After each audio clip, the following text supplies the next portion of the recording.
hello welcome to Bharat Max. இன்னைக்கு நம்ம பார்க்க போற இந்த வீடியோ நம்மளுடைய கவர்மெண்ட் லேப்டாப்ல எப்படி OS போடுறது அது சம்பந்தமா தான் இன்னைக்கு நம்ம இந்த வீடியோல பார்க்க போறோம். இத வந்து நீங்க கவர்மெண்ட் லேப்டாப்புக்கு தான் யூஸ் பண்ணணும் அப்படினு கிடையாது. பொதுவா நீங்க லேப்டாப் சிஸ்டம் எதுக்கு நீங்க OS போடணும் அப்படினு நினைச்சாலோ இந்த வீடியோ உங்களுக்கு கண்டிப்பா யூஸ் ஆகும். நம்ம சேனல்ல நிறைய பேர் வந்து ப்ரோ என்கிட்ட பழைய கவர்மெண்ட் லேப்டாப் இருக்கு. அதுல எப்படி நான் Windows 10 க்கு அப்கிரேட் பண்றது? இல்லனா ஒரு சிலர் புது கவர்மெண்ட் லேப்டாப்லயே பாத்தீங்கன்னா Windows 7 OS யூஸ் பண்றாங்க. மறுபடியும் வந்து Windows 10 போடணும்னு நினைக்கிறாங்க. சோ அது மாதிரி இருக்கிறவங்களுக்கு எல்லாமே இந்த வீடியோ கண்டிப்பா யூஸ்ஃபுல்லா இருக்கும். ஏன்னா இன்னைக்கு நம்ம இந்த வீடியோல ஒரு Windows 10 OS தான் நம்ம கவர்மெண்ட் லேப்டாப்புக்கு போட போறோம். இப்போ நீங்க வீடியோல பாக்குற இந்த லேப்டாப் தான் அது Acer Gateway அப்படின்ற ஒரு மாடல் நம்பர்ல இருக்கிற பழைய கவர்மெண்ட் லேப்டாப் தான். இப்போ எல்லாம் பாத்தீங்கன்னா Lenovo தான் மோஸ்ட்லி கொடுத்துட்டு இருக்காங்க. சோ இப்போ இந்த லேப்டாப் தான் நம்ம Windows 10 OS க்கு அப்கிரேட் பண்ண போறோம். அதை எந்த அளவுக்கு நம்ம சிம்பிளா பார்க்க முடியுமோ அந்த அளவுக்கு சிம்பிளா இன்னைக்கு நம்ம இந்த வீடியோல பார்க்கலாம். சரி வாங்க இன்னைக்கு நம்ம இந்த வீடியோக்குள்ள போலாம். இருங்க இப்போ வீடியோக்குள்ள போறதுக்கு முன்னாடி ஒரு முக்கியமான விஷயம், நம்ம சேனல்ல இந்த GTA கேம் டவுன்லோட் பண்றதை பத்தி வீடியோ ஒன்று போட்டிருந்தோம். நம்ம சேனல்ல இருந்தே அதை டவுன்லோட் பண்ற மாதிரி அஃபிஷியலா நம்ம பண்ணியிருந்தோம். நீங்க இன்னும் அந்த வீடியோ பார்க்கலனா கீழே நீங்க செக் பண்ணி பாருங்க. அந்த வீடியோ பார்த்துட்டு நம்ம கமெண்ட் செக்ஷன்லையும் சரி டெலகிராமோடைய சேனலும் சரி நிறைய பேர் ப்ரோ GTA 5 வந்து போடுங்க, எப்படி அதை நம்ம கவர்மெண்ட் லேப்டாப்பில் யூஸ் பண்ணலாம் அதை பற்றி கண்டிப்பாக போடுங்க அப்படின்ற மாதிரி நிறைய பேர் வந்து ஏகப்பட்ட பேர் நீங்கள் கமெண்ட் பண்ணியிருந்தீங்க, அதே மாதிரி மெசேஜும் பண்ணியிருந்தீங்க. ஸோ அதை பற்றி கூடிய சீக்கிரம் நம்ம பண்ணலாம். அந்த கேம் எந்த அளவுக்கு கவர்மெண்ட் லேப்டாப்பில் விளையாட முடியுது அப்படின்றத நம்ம ஃபஸ்ட்டு செக் பண்ணோம். மோஸ்ட்லி பார்த்தீங்கன்னா அந்த அளவுக்கு ஸ்மூத்தாக நம்மளால் ப்ளே பண்ண முடியாது. ஏன்னா அதுக்குன்னு ஒரு ரெக்குவயர்மெண்ட்ஸ் இருக்குது. ஏன்னா அது ஒரு பெரிய கேம். இருந்தாலும் நம்ம டெஸ்ட் பண்ணி பார்க்கலாம். ப்ராக்டிக்கலாக அது எந்த அளவுக்கு நல்லா இருக்குது அப்படின்றத நம்ம டெஸ்ட் பண்ணி பார்க்கலாம். டெஸ்ட் பண்ணி பார்த்துட்டு நம்ம முடிஞ்ச அளவுக்கு கூடிய சீக்கிரம் அந்த வீடியோ பண்ண ட்ரை பண்ணலாம். அதை பற்றி நான் உங்களுக்கு கண்டிப்பாக அந்த டெலகிராம் சேனல்லையும் சரி நம்ம சேனல்லையும் சரி நான் உங்களுக்கு அப்டேட் பண்ணுறேன். இன்னொரு விஷயம் வந்து சான் அண்ட்ரஸும் கேட்டிருக்கீங்க. அது மட்டும் இல்லாமல் ஒரு சில கேம்ஸ் நிறையவே கேட்டிருக்கீங்க. கேமிங் வீடியோஸ் வந்து நம்ம கண்டிப்பாக பண்ணலாம். உங்களுக்கு இன்ட்ரெஸ்ட் இருக்கும் அப்படின்ற பட்சத்தில் நம்ம அப்பப்போ கேமிங் வீடியோஸை நம்ம ஒன்று பண்ணலாம். உங்களுடைய பொறுமைக்கும் சப்போர்ட்டுக்கும் ரொம்பவே நன்றி. கொஞ்சம் டைம் கொடுத்தீங்கன்னா நீங்கள் கேட்ட வீடியோஸ் எல்லாமே நம்ம பண்ணிடலாம். ஏன்னா நம்ம வீடியோ பண்ணும்போது அதை வந்து நம்ம கரெக்டாக வந்து ஃபுல்லாக தெளிவாக சொல்லணும். ஏனோ தானோன்னு வீடியோ போடணும் அப்படின்றதுக்கோசம் நம்ம டக்குன்னு டவுன்லோட் பண்ணி அதை காட்டிட முடியாது. அதுக்கோசம் தான் அந்த ஒரு டைம் தேவைப்படுது. ஸோ கண்டிப்பாக அது உங்களுக்கு புரியும்னு நினைக்கிறேன். வேற ஒன்றும் இல்லை, ஒரு சின்ன அப்டேட் தான். இப்போ நம்ம இந்த வீடியோக்குள்ளே போகலாம். சரி, இப்போ நம்ம இந்த வீடியோவில் இந்த Acer கவர்மெண்ட் லேப்டாப்புக்கு Windows 10 OS போகிறத பற்றி நம்ம ஸ்டெப் பை ஸ்டெப்பாக ஒன்று பார்க்கலாம். எப்படி அந்த OS போடலாம், என்னென்ன மாதிரி விஷயங்கள்லாம் நமக்கு தேவைப்படும் அப்படின்றது எல்லாமே வந்து நம்ம ஸ்டெப் பை ஸ்டெப்பாக ஒன்று இப்போ நம்ம இந்த வீடியோவில் பார்க்கலாம். இப்போ நம்ம OS போகிறதுக்கு ஃபஸ்ட்டு என்ன ப்ரோ நமக்கு மெயினாக தேவை அப்படின்னு கேட்டிங்கன்னா, உங்ககிட்ட ஒரு பென்ட்ரைவ் இருந்தாலே போதும். நம்ம எப்போ வேணாலும் நம்ம லேப்டாப்புக்கோ சிஸ்டமுக்கோ OS போட்டுக்க முடியும். ஒரு சிலர் வந்து மெமரி கார்டு யூஸ் பண்ணலாமா ப்ரோ அப்படின்னு கேட்பீங்க. கார்டு ரீடரில் நான் மெமரி கார்டை போட்டு அதுக்கப்புறம் நான் OS போட முடியுமா அப்படின்னு கேட்பீங்க. உங்களால் முடியாத பட்சத்தில் நீங்கள் ஒரு மெமரி கார்டு கூட யூஸ் பண்ணலாம். அதை பற்றி நம்ம ஒன்றா பேசலாம். இந்த பென்ட்ரைவும் சரி இல்லை ஒரு மெமரி கார்டும் சரி நம்ம அதை வந்து ஒரு பூட்டபிள் டிவைஸாக நம்ம மாற்றணும். இப்போ நம்ம நார்மலாக பென்ட்ரைவை பார்த்தீங்கன்னா ஃபைல் ட்ரான்ஸ்ஃபருக்கு யூஸ் பண்ணுவோம். ஆனால் இந்த OS போகிறதுக்கு அது ஒரு பூட்டபிள் ஃபார்மேட்டில் இருந்தால் தான் நம்ம சிஸ்டம் அதால் அண்டர்ஸ்டாண்ட் பண்ண முடியும்.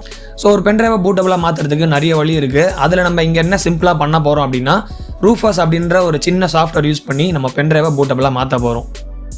மொத்தத்தில் நமக்கு ஒரு பென்ட்ரைவ், ஒரு சாஃப்ட்வேர், அதுக்கப்புறம் அந்த சாஃப்ட்வேர் யூஸ் பண்ணி பென்ட்ரைவை பூட்டபிளாக மாற்றுறதுக்கு ஒரு ஸ்பேர் லேப்டாப்போ இல்லை கம்ப்யூட்டர் நமக்கு தேவை. இது எல்லாத்தையுமே இப்போ நம்ம தொடர்ந்து வீடியோவில் ஒன்றா கிளியராக பார்க்கலாம்.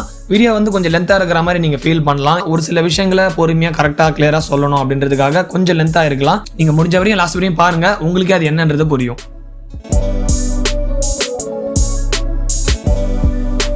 ரூஃபஸ் அப்படின்றது ஓரளவுக்கு நிறைய பேர் யூஸ் பண்ணிட்டு இருக்க ஒரு சாஃப்ட்வேர் அப்படின்னு சொல்லலாம். சிம்பிளாக இருக்கும், அதே சமயத்தில் அந்த சாஃப்ட்வேருடைய சைஸும் பார்த்தீங்கன்னா ரொம்பவே சின்னது. ரூஃபஸோடைய அந்த அஃபிஷியல் வெப்சைட்லேருந்து நம்ம அந்த சாஃப்ட்வேரை டவுன்லோட் பண்ணிக்கலாம். அந்த லிங்கை கிளிக் பண்ணிங்கன்னா அந்த வெப்சைட் உள்ள உங்களுக்கு போகும். அந்த வெப்சைட் உள்ள பார்த்தீங்கன்னா உங்களுக்கு ரூஃபஸ் அப்படின்னு போட்டுட்டு கீழே டவுன்லோட் அப்படின்ற மாதிரி இருக்கும். அந்த பட்டனை கிளிக் பண்ணிங்கன்னா உங்களுக்கு அந்த சாஃப்ட்வேர் டவுன்லோட் ஆகிடும். இது வந்து சின்ன சாஃப்ட்வேர் ஃபைல் தான். இதோடைய ஃபைல் வேணும்னா நான் டெலகிராம் சேனலில் கூட கொடுக்குறேன். வேணும்னா நீங்கள் அங்கேருந்து கூட ஈஸியாக கிளிக் பண்ணி டவுன்லோட் பண்ணிக்கலாம். நம்ம டெலகிராம் சேனலுக்கான லிங்க் கீழே இருக்கும். இல்லைனா நீங்கள் டெலகிராமில் போயிட்டு பாரத் டெக் மேக்ஸ் அப்படின்னு டைப் பண்ணிங்கன்னா போதும்.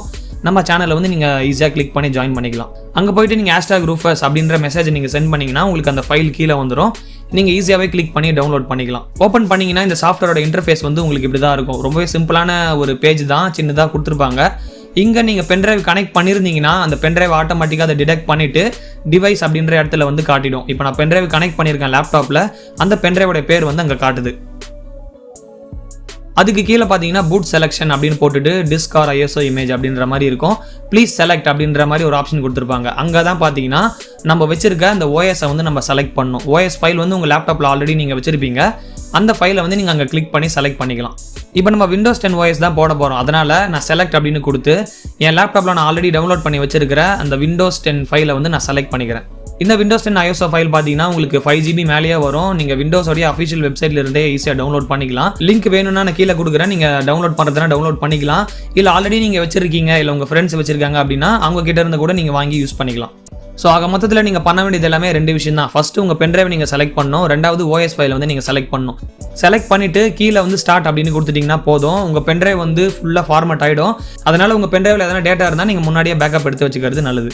ஏன்னா இப்போ நீங்கள் OS ஃபைலை செலக்ட் பண்ணிவிட்டு ஸ்டார்ட் அப்படின்னு கொடுத்துட்டிங்கன்னா உங்கள் பென்ட்ரைவ் ஃபுல்லாக ஃபார்மேட் ஆகிட்டு அதுக்கப்புறமா தான் அந்த Windows 10 ஃபைலை உள்ளே லோட் பண்ணிவிட்டு பூட்டபுளாக அது மாறும்.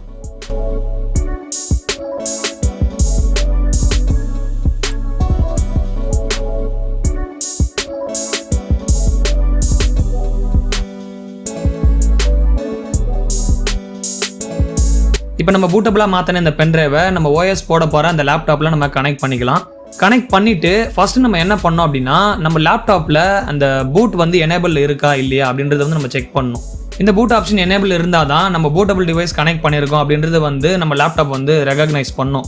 அதுக்கு நம்ம ஃபஸ்ட்டு என்ன பண்ணோம் அப்படின்னா நம்ம லேப்டாப்போடைய பயாஸ் செட்டப்லாம் நம்ம போகணும். இந்த பயாஸ் செட்டப் உள்ள போகிறதுக்கு ஒவ்வொரு லேப்டாப்லேயும் ஒவ்வொரு விதமாக இருக்கும். இப்போ இந்த கவர்மெண்ட் லேப்டாப் பார்த்தீங்கன்னா ஏசர் கவர்மெண்ட் லேப்டாப், இதில் வந்து F2 அப்படின்ற அந்த கீயை ப்ரெஸ் பண்ணால் பயாஸ் செட்டப்புக்குள்ளே போகும்.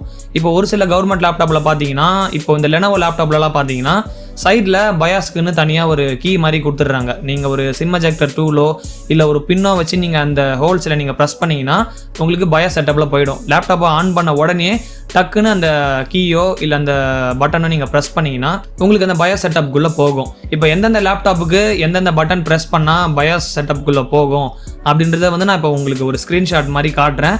அதில் நீங்கள் யூஸ் பண்ணுற லேப்டாப்போடைய அந்த பயாஸ் கீயை வந்து நீங்கள் செக் பண்ணிக்கலாம். நம்ம லேப்டாப்போடைய பயாஸ் கீ நம்மளுக்கு தெரிஞ்சதுக்கு அப்புறமா நீங்கள் லேப்டாப் ஆன் பண்ணிவிட்டு டக்குன்னு அந்த பயாஸ் கீயை ப்ரெஸ் பண்ணிகிட்டே இருந்தீங்கன்னா உங்களுக்கு அந்த பயாஸ் செட்டப்புக்குள்ளே ஆட்டோமேட்டிக்காக போயிடும். ஃபஸ்ட்டு லோகோ வந்துட்டு அதுக்கப்புறம் அந்த பயாஸ் செட்டப்புக்குள்ளே உங்களுக்கு போகும். இந்த பயாஸ் ஸ்க்ரீனில் மவுஸ் ஒர்க் ஆகாது, நம்ம கீபோர்ட்லேயே கண்ட்ரோல் பண்ணுற மாதிரி இருக்கும். ஸோ இப்போ இந்த பயாஸ் செட்டப்பில் பார்த்தீங்கன்னா உங்களுக்கு நிறைய ஆப்ஷன்ஸ் இருக்கும். அதில் பூட் அப்படின்ற ஆப்ஷன் வந்து உங்களுக்கு தனியாக கொடுத்துருப்பாங்க. லாஸ்ட்டாக எக்ஸிட் அப்படின்ற ஆப்ஷனுக்கு முன்னாடி பார்த்தீங்கன்னா பூட் அப்படின்னு இருக்கும். அது வந்து டிசேபிள் இருக்கா இல்லை எனேபிள் இருக்கா அப்படின்றத நீங்கள் பாருங்கள். ஆல்ரெடி OS போட்டிருந்தீங்கன்னா உங்களுக்கு எனேபிள் இருக்கும். இல்லை ஃபஸ்ட் டைம் இப்போ தான் உங்கள் லேப்டாப்புக்கு நீங்கள் OS போட போகிறீங்க அப்படின்னா அது டிசேபிளில் கொடுத்துருப்பாங்க. நீங்கள் எனேபிள் பண்ணிக்கோங்க. இதை வந்து கொஞ்சம் நீங்கள் பொறுமையாக ட்ரை பண்ணாலே போதும். உங்களுக்கு அந்த பயாஸ் ஆப்ஷன் ஓப்பன் ஆகிடும். அங்கே நீங்கள் போயிட்டு இதை எனேபிள் பண்ணிக்கலாம். எனேபிள் பண்ணதுக்கப்புறமா நீங்கள் எக்ஸிட் அப்படின்ற ஒரு ஆப்ஷன் இருக்கும். பக்கத்துலேயே சேவ் சேஞ்சஸ் அண்ட் எக்ஸிட் அப்படின்ற மாதிரி ஒரு ஆப்ஷன் இருக்கும். அதை நீங்கள் கிளிக் பண்ணிங்கன்னா நீங்கள் சேவ் பண்ணிக்கலாம்.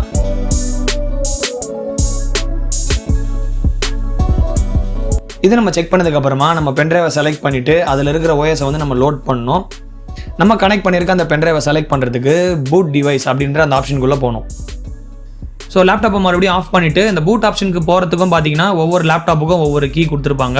இப்போ இந்த ஏசர் கவர்மெண்ட் லேப்டாப்பில் பார்த்தீங்கன்னா F7 கீ கொடுத்துருக்காங்க. நீங்கள் லேப்டாப்பை ஆன் பண்ண உடனே இந்த கீயை ப்ரெஸ் பண்ணிட்டே இருந்தீங்கன்னா உங்களுக்கு அந்த பூட் ஆப்ஷனுக்குள்ளே போயிடும்.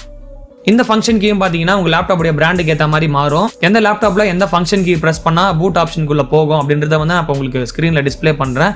நீங்கள் செக் பண்ணிக்கலாம். இப்போ நம்ம இந்த ஆப்ஷனில் நம்ம பென்ட்ரைவை செலக்ட் பண்ணிவிட்டு உள்ளே போகலாம். உள்ளே போனீங்கன்னா மறுபடியும் உங்கள் லேப்டாப் வந்து ரீஸ்டார்ட் ஆகிற மாதிரி இருக்கும். ரீஸ்டார்ட் ஆகிட்டு உங்களுக்கு விண்டோஸோடைய அந்த ஸ்க்ரீன் வரும்.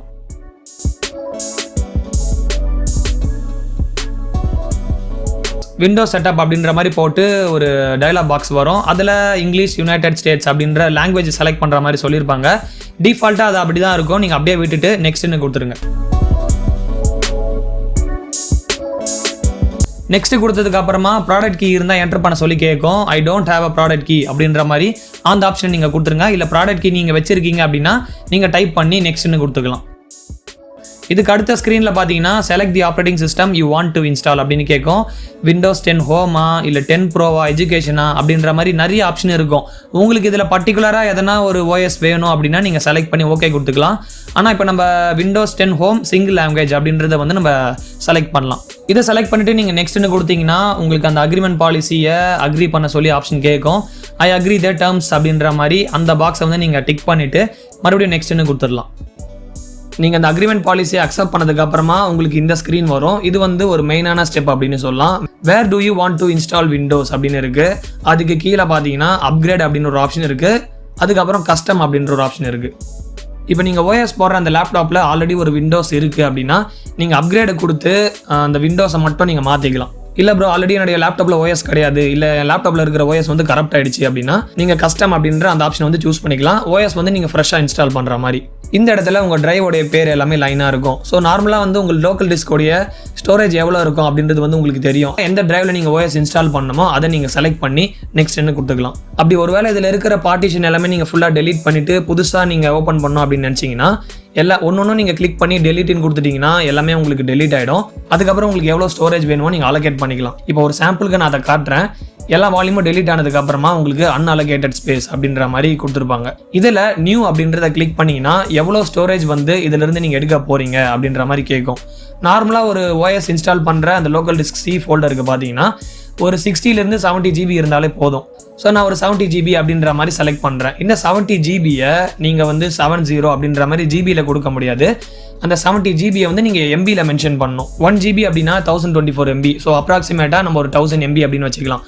1 GBக்கு 1000 MBனா அப்போ 70 GBக்கு பார்த்தீங்கன்னா 70000 MB வரும். ஸோ அது 70000 அப்படின்ற மாதிரி அங்கே நீங்கள் டைப் பண்ணணும். 7 போட்டுட்டு 4 zeros வந்து நீங்கள் டைப் பண்ணணும். அப்படி ஒரு வேளை உங்களுக்கு இந்த ஜிபியிலிருந்து MBயை கால்குலேட் வந்து ஈஸியாக பண்ணணும் அப்படின்னு நினச்சிங்கன்னா நீங்கள் கூகுளே டைப் பண்ணலாம். 100 GB இன் MB, 70 GB இன் MB அப்படின்ற மாதிரி உங்களுக்கு தேவையானதை நீங்கள் டைப் பண்ணிங்கன்னா MBயில் எவ்வளவோ அது வந்து உங்களுக்கு காட்டிடும். அந்த நம்பரை நீங்கள் டைப் பண்ணாலே உங்களுக்கு கரெக்டாக வந்துடும். அதை நீங்கள் டைப் பண்ணிவிட்டு அப்ளை அப்படின்னு கொடுத்தீங்கன்னா ஒரு வார்னிங் மெசேஜ் வந்து காட்டும். இதிலிருந்து சிஸ்டமுக்கு கொஞ்சம் ஸ்டோரேஜ் வந்து எடுத்துக்கும் அப்படின்ற மாதிரி ஒரு வார்னிங் மெசேஜ் இருக்கும். நீங்கள் ஓகே அப்படின்னு கொடுத்துருங்க. ஓகே அப்படின்னு கொடுத்தீங்கன்னா நீங்கள் செலக்ட் பண்ண அந்த 70 GB இல்லாமல் எக்ஸ்ட்ரா 2 ஃபோல்டர் வந்து கிரியேட் ஆகிடும். இந்த எக்ஸ்ட்ரா ஃபோல்டர் பற்றி நீங்கள் கண்டுக்க தேவையில்லை. இது வந்து பார்த்தீங்கன்னா பேக்ரவுண்டில் அந்த டேட்டா ப்ராசஸ் பண்ணுறதுக்கு அது ஒரு எக்ஸ்ட்ரா ஸ்டோரேஜ் மாதிரி அலோகேட் பண்ணிக்கும். இதுக்கப்புறமா நமக்கு கொஞ்ச நேரம் ஆகும். நம்ம செலக்ட் பண்ண அந்த விண்டோஸ் நம்மளுடைய லேப்டாப்பில் பொறுமையாக ஒன்றா இன்ஸ்டால் ஆகும்.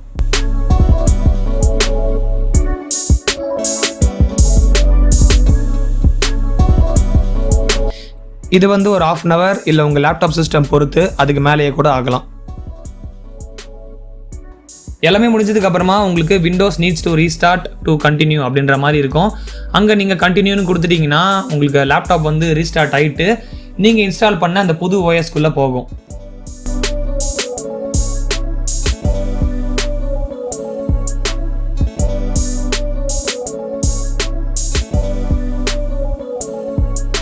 நம்ம விண்டோஸ் வந்து ஃபஸ்ட் டைம் லோட் ஆகிட்டு ஓப்பன் ஆனதுக்கப்புறமா உங்களுக்கு இது மாதிரி தான் ஒரு ஸ்க்ரீன் இருக்கும்.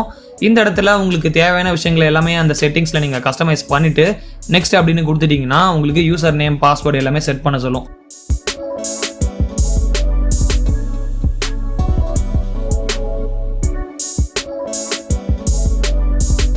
ஸோ யூசர் நேம் பாஸ்வேர்டெலாம் செட் பண்ணதுக்கப்புறமா உங்களுக்கு கொர்டோனா வந்து எனேபிள் பண்ணணுமா வேணாமா அப்படின்னு கேட்கும். வேணும்னா நீங்கள் எனேபிள் பண்ணிக்கலாம்.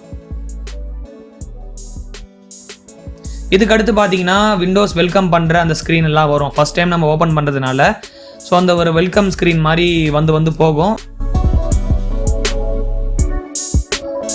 இதெல்லாம் முடிஞ்சதுக்கு அப்புறமா நம்ம விண்டோஸ் வந்து ஓப்பன் ஆகிடும். இப்போ நம்ம ஒரு விண்டோஸ் 10 OS இந்த ஏசர் கவர்மெண்ட் லேப்டாப்புக்கு போட்டிருக்கோம். இதே மாதிரி நீங்களும் ஒரு விண்டோஸ் 10 OS போடணும் இல்லை ஒரு பழைய விண்டோஸ்லேருந்து நீங்கள் அப்கிரேட் பண்ணணும் அப்படின்னா இந்த மெத்தடை நீங்கள் யூஸ் பண்ணிக்கலாம். ஓஎஸ் போடுறது அப்படின்றது பார்த்தீங்கன்னா ரொம்பவே ஒரு சிம்பிளான விஷயம் தான். நம்ம ஒரு 2-3 தடவை ஓஎஸ் போட்டுட்டோம் அப்படின்னா நமக்கு பழகிடும். அதுக்கப்புறம் கொஞ்சம் ஈஸியாகவே இருக்கும். மெயினாக என்னென்னு பார்த்தீங்கன்னா கொஞ்சம் பொறுமையாக இருக்கணும். ரெண்டாவது கொஞ்சம் கவனமாக இருக்கணும். ஏன்னா ஓஎஸ் போடும்போது என்ன வேணால் நடக்கலாம். திடீர்னு லேப்டாப் ஸ்லோ ஆகிடலாம், ஆஃப் ஆகிடலாம், இல்லைனா கரண்ட் கட் ஆகிடலாம்.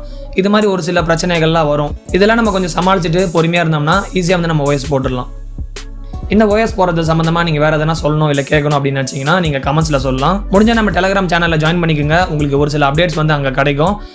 மெயினாக வந்து இந்த ரூஃபஸ் சாஃப்ட்வேரோடைய ஃபைல் வந்து நாங்கள் அப்லோட் பண்ணுறேன். நீங்கள் செக் பண்ணி பாருங்கள். ப்ளஸ் எதனா ஒரு விஷயத்தை நம்ம டக்குன்னு சொல்லணும் அப்படின்னா ஒரு மெசேஜாக சென்ட் பண்ணும்போது எல்லாருக்கும் ஈஸியாக போய் சேர்ந்துடும். அதுக்காக நீங்கள் வேணும்னா நம்ம டெலகிராம் சேனலில் ஜாயின் பண்ணிக்கலாம். இந்த வீடியோவை இப்போ நீங்கள் பார்த்துருப்பீங்க. உங்களுக்கு யூஸ்ஃபுல்லாக இருந்தது அப்படின்னா நீங்கள் ஒரு லைக் பண்ணலாம். உங்கள் ஃப்ரெண்ட்ஸ் நிறைய பேர் கூட முடிஞ்ச அளவுக்கு நீங்கள் ஷேர் பண்ணிக்கலாம். இப்போ நம்ம விண்டோஸ் 10 OS போகிறத பற்றி பார்த்தோம். இதே மாதிரி உங்களுக்கு வேறு எதனா வீடியோஸ் வேணும் அப்படின்னா நீங்கள் கீழே கமெண்ட் செக்ஷனில் பதிவு பண்ணலாம்.